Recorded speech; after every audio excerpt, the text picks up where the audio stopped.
Hi guys! Kamusta kayong lahat ngayon? Antonio po your host and welcome to my channel. Ayan, welcome po para po sa mga bago sa aking YouTube channel. At welcome back naman po para naman po dun sa mga dati na sa aking YouTube channel at patuloy na sumusuporta. Maraming salamat po. Ayan, sobrang lamig ngayon guys. Grabe. Pero walang kinalaman sa lamig ang aking video for today. Ayan. Isang tanong lang. Sino sa inyong may alagang bata? Ayan, taas ang kamay. Ayan, no? Taas ang kamay. Usually kasi dito sa Hong Kong, kapag Pilipina, hindi naman lahat, pero mostly, bata ang alaga. Oo, kasi isang reason dyan is, kinukuha tayo ng mga nanay dito, lalo yung mga working moms, kasi given na yan, pag kinausap natin yung mga alaga natin is English. So, ang tendency is nahahasa sila makipag-usap ng English. So, plus points na yan sa school nila, diba? Yan, medyo tipid na sila dyan. Pero siyempre, yung iba pa rin ng mga parents, kumukuha pa rin sila ng tutor sa mga anak. Dahil, sabi ko nga doon sa aking previous vlog, hindi kasama sa ating duties and responsibilities ang pag-tutor sa mga bata. But of course, paano kayo makikipag-usap sa mga bata, lalo na kung hindi naman tayo fluent mag-Chinese? So, English natin sila kinakausap. So, ayan, isang reason yan. So, nahahasa yung mga estudyanteng mag-English. Isa pang tanong, ayan, kamusta naman ang relasyon sa mga magulang at mga lola ng inyong mga alaga? Ayan.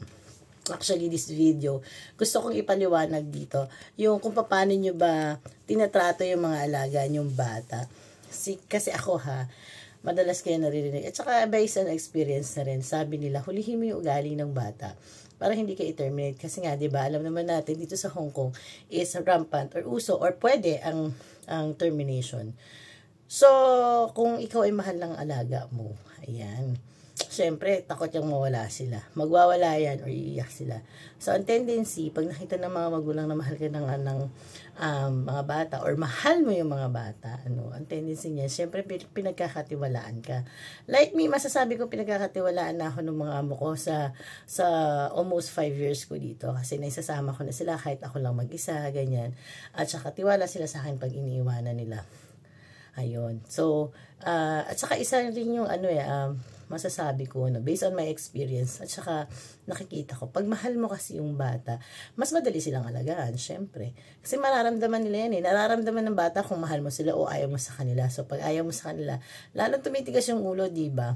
So, katulad ko, sa totoo lang yung aking alaga, lalo yung panganay ko, well actually kahit yung bunso, may pagka-naughty, but masasabi ko rin naman na some ways napapasunod ko sila kasi nga from dun sa malaki sa panganay na anak is ako na nagpalaki. So, meron na rin akong mother touch para sa kanila, parang ganun. But, of course, yun nga, sabi ko nga sa inyo, mas gagaan ang trabaho mo magbatang inaalagaan mo tapos mahal mo sila. Pero, may pero, ting, ayan, may bad side. Ang sobrang close naman sa mga alaga natin, alam niyo yun. Kasi recently, meron akong mga nakikita or nababasa na terminate sila or tinerminate or hindi na sila pinirmahan ng kanilang amo for the next contract kasi masyado na silang mahal ng kanilang mga alaga. Totoo po yan, ayan.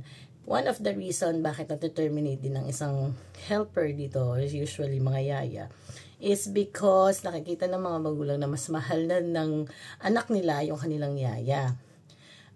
May mga insidente na talagang sobrang nagsiselos ang mga parents, lalo yung mga lola, no? Makikita mo yan, mararamdaman mo yan. Mainit ang ulo sa inyo ng mga lola nyo kasi ngayon nga, mas pinipili kayo ng mga alaga nila. In some reasons, ayaw nila yon. Ayun. Kaya, ang ginagawa nila, instead na i-recontract kayo, is puputulin na lang nila yung kontrata para hindi ka maging mas malapit dun sa bata. Kasi ayaw nilang mangyari eventually na ikaw na yung pipiliin. So, isang tips sa mga may alagang bata dyan, even though mahal nyo sila, even though alam niyo yun. Kasi minsan, meron tayong ganito, lalo yung pag ang parents is both nagtatrabaho. Wawa ka naman, sige ako na lang magla-love sa'yo. Ayan, yung mga tipong ganyan. Okay siya. Kasi nararamdaman ng bata na meron nagla-love sa kanya. But, wag nating aalisin or wag nating sasamantalahin. Tama ba yung word? Hindi yata. Huwag natin masyadong ipupush na mas mahal kita kaysa sa mami mo, or ako na lang ang mag-aalaga sa'yo, ako na lang ang love mo, yung tipong ganun. No, kasi pagka ganun yung nagiging outlook ng mga bata, lumalayo yung mga loob nila sa parents nila, which is siyempre, di ba, hindi naman kagandahan sa mga magulang. Kasi yung mga yan, mga parents na yan, kahit na busy sila sa kanilang trabaho, they make it a point na siyempre, gumawa sila ng time para sa anak nila, lalo yung mga lola dito, guys. Sinasabi ko sa inyo, minsan talaga nagiging dahilan ng termination niya sobrang lapit sa bata kasi susog or sasabihin ng mga lola, ano yan, yung ayaya, mas mahal na sa inyo, ganyan. Mamaya kidnapin yan, charot. wala naman ganun. Pero, yun nga, ang point lang doon is, maganda, pagka naging close kayo ng alaga mo, yung sinasabi nga nila na, pag bata ang alaga mo, kunin mo yung loob, para hindi ka ma-terminate. Yan, lalo na pagbabait naman yung amo. But, lagi din nating ilalagay, or lalagyan din natin ng limitations. Katulad ko, no, every time na sinasabi ng laga ako na, I love you, auntie. I love you too, baby. And your mommy love you also. Ayan. Paririnig nyo rin sa mga parents yun. Huwag na huwag nyo silang tuturuan na, sige, huwag ka na sa mami mo, akin ka na lang. No, it's a bad thing naman na ituro natin sa kanila na mas mahal natin sila kaysa sa mga parents nila. Kasi nga, eventually, sa totoong buhay, uuwi at uuwi tayo, iiwan natin sila. Siguro may mga ilang cases na talaga namang nagstay na yung mga yaya, no?